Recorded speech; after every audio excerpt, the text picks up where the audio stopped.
Welcome to week 6 of me flying FPV.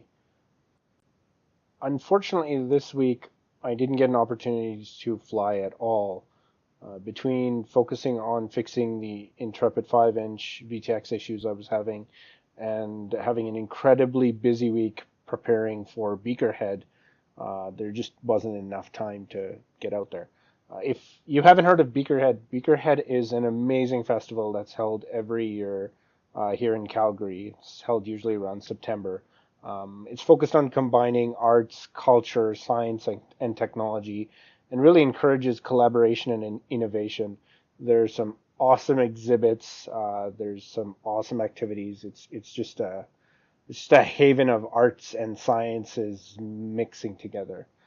As you can see in the video playing right now, those are about 40-foot high Tesla coils. It's just an absolutely amazing event. I'd suggest going to beakerhead.com to find out more information. In this video, I'm going to go over the solution to the video static issues I was having last week.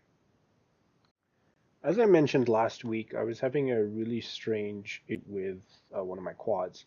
Whenever I'd arm it or whenever I'd throttle up the motor, I would get this static that would appear both on the onboard DVR as well as on my FPV VTX feed.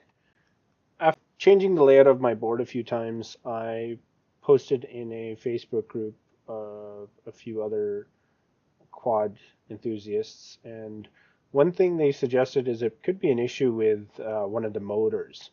So what I did was I connected the quad to a bench power supply and connected my tablet using Betaflight, manually went through and throttled up the motors one by one to identify which specific motor was causing the issue.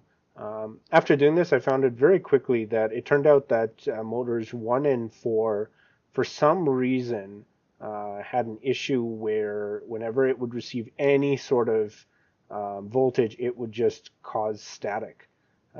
After inspecting the motor, what I discovered was two of the screws in the motors were actually longer than they needed to be, and actually ended up touching the stators in the motors, causing the carbon to actually conduct the electricity back to the battery through my VTX antenna. So after replacing those screws, I went through and did a few more tests, just again, armed, disarmed, had the motors, the buzzing from the motors going off. Didn't notice any static, decided to do a full arm and blip the throttle a few times, and I noticed it fix things. So one thing that really surprised me this week was just how conductive carbon on the carbon fiber quads can be. So if you're having a similar issue, I would strongly suggest inspecting your motors. Specifically, if you're noticing the noise gets bad, the more you throttle up. It could be something as simple as a screw.